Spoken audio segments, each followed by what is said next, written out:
Welcome back in coding शिक्षा institute. आज की इस पर्टिकुलर वीडियो में हम समझने वाले हैं, आज की इस पर्टिकुलर क्लास में हम समझने वाले हैं ऊप्स कंसेप्ट इन C++। ऊप का फुल फॉर्म होता है ऑब्जेक्ट ओरिएंटेड प्रोग्रामिंग, और जब हम कभी देखते हैं ऊप के साथ एस लगा रहता है, एस का मतलब होता है सिस्टम, मतलब ऑब्जेक्ट ओरिएंटेड प्रोग्रामिंग सिस्टम। ये एक ऐसा सिस्टम है जिसकी हेल्प से प्रोग्राम को और ज़्यादा ईजी तरीके से लिखा जा सकता है। हम जब किसी ऑब्जेक्ट के लिए प्रोग्रामिंग लिखते हैं तब उसी प्रोग्रामिंग कंसेप्ट को ऑब्जेक्ट ओरिएंटेड प्रोग्रामिंग कंसेप्ट कहा जाता है। ऑब्जेक्ट के अंदर डेटा होता है और फंक्शंस होते हैं। अब ये ऑब्जेक्ट क्या होता है, तो जो आपके आसपास जिसको आप छू सकते हो, जिसको आप देख सकते हो, वो सब ऑब्जेक्ट्स होता है। इवन आप और मैं भी, आपकी चाहे बोतल हो पानी की, चाहे आपका लैपटॉप हो, आपका डेस्कटॉप हो, फैन, एसी, मोबाइल फ़ोन, सब कुछ ऑब्जेक्ट्स होता है। और हर ऑब्जेक्ट के पास डेटा होता है, हर ऑब्जेक्ट के पास फंक्शंस होते हैं। फंक्शंस क्या होते हैं, उस पर्टिकुलर ऑब्जेक्ट की फंक्शनैलिटीज़ होती है, और डेटा क्या होता है, उस ऑब्जेक्ट का डेटा होता है। फॉर एग्जाम्पल, आपके आसपास कार है, तो कार एक ऑब्जेक्ट है और उस ऑब्जेक्ट का डेटा होता है।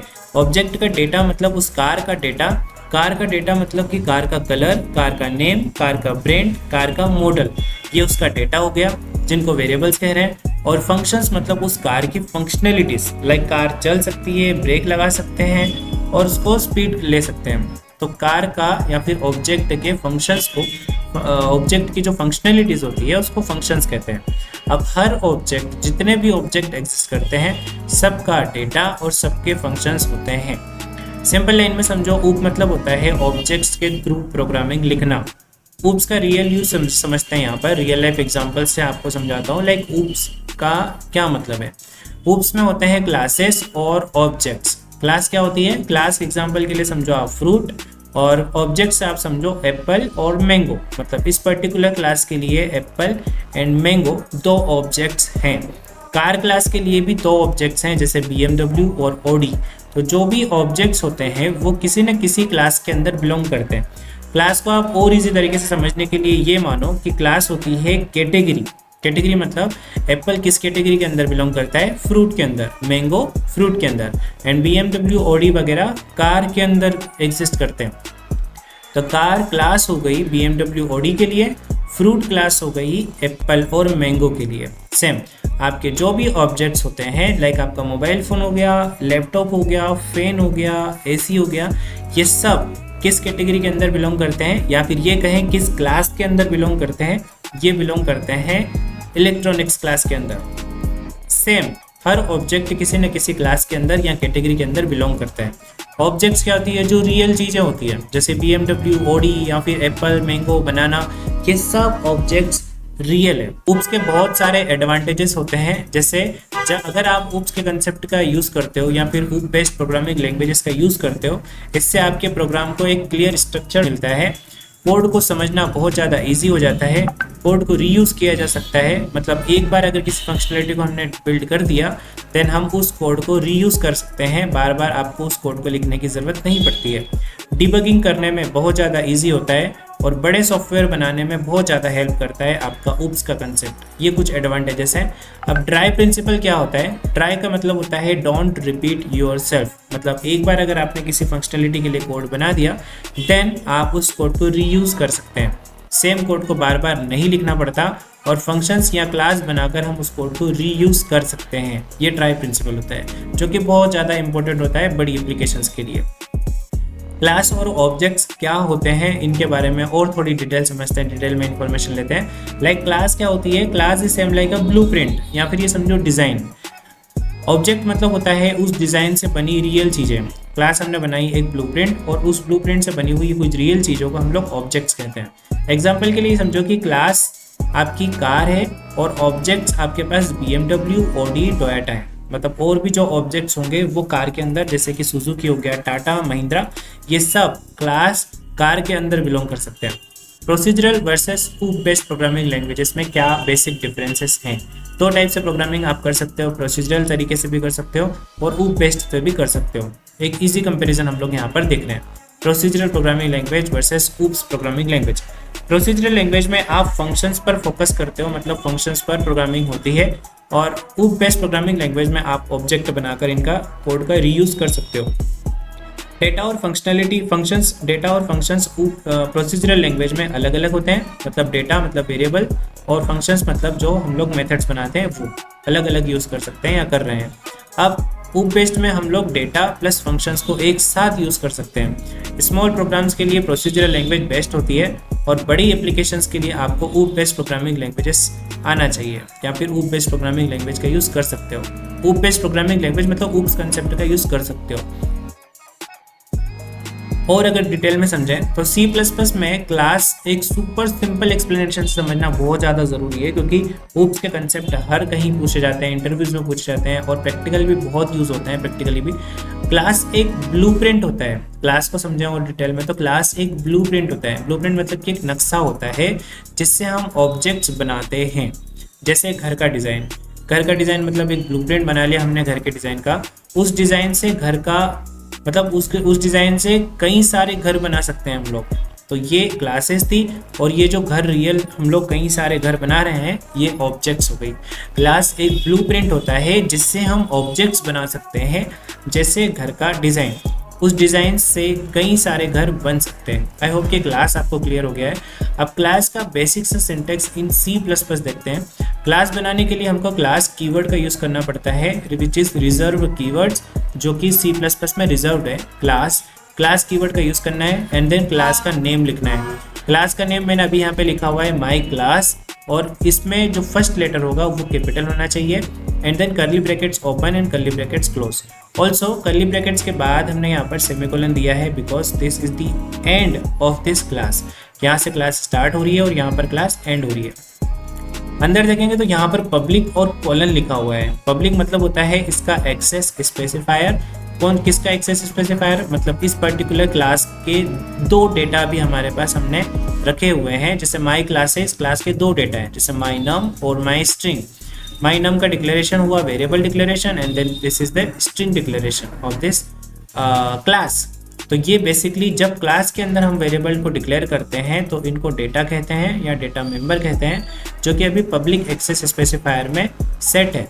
पब्लिक का मतलब होता है एक्सेस स्पेसिफायर, मतलब इन डेटा को माई नम और माई स्ट्रिंग डेटा को कहाँ पर एक्सेस किया जाना चाहिए और कहाँ पर एक्सेस नहीं किया जाना चाहिए, ये हमें स्पेसिफाई करना पड़ता है। अभी हमने यहाँ पर इसको पब्लिक दे रखा है, तो ऑब्वियसली इन दोनों डेटा को मैं इस पर्टिकुलर क्लास के ऑब्जेक्ट से एक्सेस कर सकता हूँ, क्योंकि ये दोनों जो डेटा हैं ये पब्लिक में अभी एक्सेस स्पेसिफायर पब्लिक के साथ डिफाइंड है।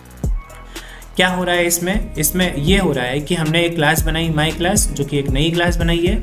उसमें पब्लिक एक्सेस स्पेसिफायर दिया है जिसमें क्लास के डेटा को बाहर से यूज़ कर सकते हैं कि नहीं कर सकते हैं, ये एक्सेस स्पेसिफायर का काम होता है। और हमने एक्सेस स्पेसिफायर पब्लिक यूज़ कर रखा है। इसके अलावा भी बहुत सारे एक्सेस स्पेसिफायर जैसे प्राइवेट और प्रोटेक्टेड भी होते हैं, प्रोटेक्टेड भी होता है। तो प्राइवेट और प्रोटेक्टेड का काम डिफरेंट है और पब्लिक से समझ में आ रहा है कि इसको आप इजीली एक्सेस कर सकते हो, मतलब इन डेटा को एक्सेस किया जा सकता है।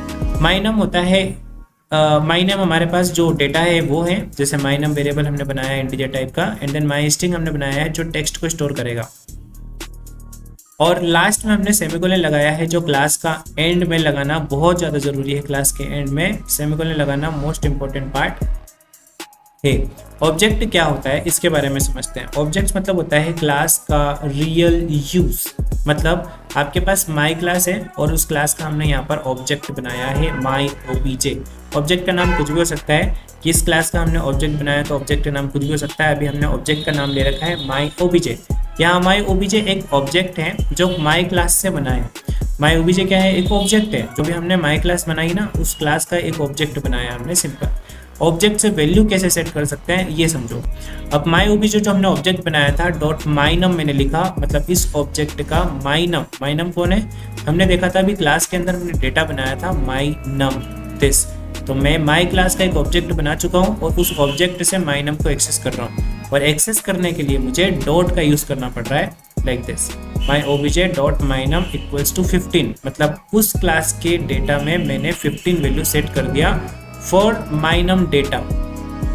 माई ऑब्जेक्ट सेम उसी क्लास के ऑब्जेक्ट से मैंने माई स्ट्रिंग डेटा के अंदर स्टोर कर दिया है हेलो। सिंपल। और डॉट का यूज़ करना है हमको वैल्यूज़ को सेट करने के लिए। सेम अब मैं एक्सेप्ट करने के लिए या फिर गेट करने के लिए भी डॉट का यूज़ करूँगा।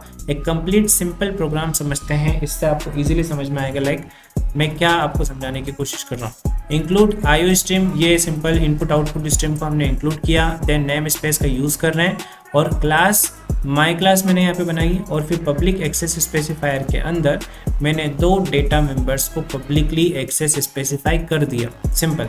अब इस क्लास का हम ऑब्जेक्ट बनाते हैं, तो मैंने इस क्लास का ऑब्जेक्ट बनाया, इस क्लास का ऑब्जेक्ट बनाया मैंने इंट मेन फंक्शन के अंदर। माई क्लास का ऑब्जेक्ट बनाया ओबीजे और OBJ dot my num equals to 15 मैंने वैल्यू सेट कर दी। हमारी जो माई क्लास है उसके अंदर, इस क्लास के अंदर जो भी डेटा है, कौन कौन से डेटा है हमारे पास इस क्लास के अंदर, माई नाम और माई स्ट्रिंग, जो कि पब्लिक एक्सेस स्पेसिफाइड में स्पेसिफाइड है। अब ऑब्जेक्ट बनाया इस क्लास का ओबीजे और ओबीजे डॉट माई नम, मतलब वो डेटा के अंदर मैंने वैल्यू सेट कर दी 10। Same OBJ dot my string के अंदर मैंने वैल्यू सेट कर दी हाई। सिंपल। सी आउट कर देंगे हम लोग ओबीजे डॉट माई नम और इंसर्शन एंड एल, जो कि लाइन को एंड करने के लिए होता है। ओबीजे डॉट माई नम क्या करेगा, इस क्लास ओबीजे किस क्लास का ऑब्जेक्ट है, माई क्लास का, तो माई क्लास के अंदर आएगा और इसको एक्सेस करेगा। हमने लिखा माई क्लास और माई ओबीजे, जो भी हमने ऑब्जेक्ट बनाया माई ओबीजे या फिर ओबीजे।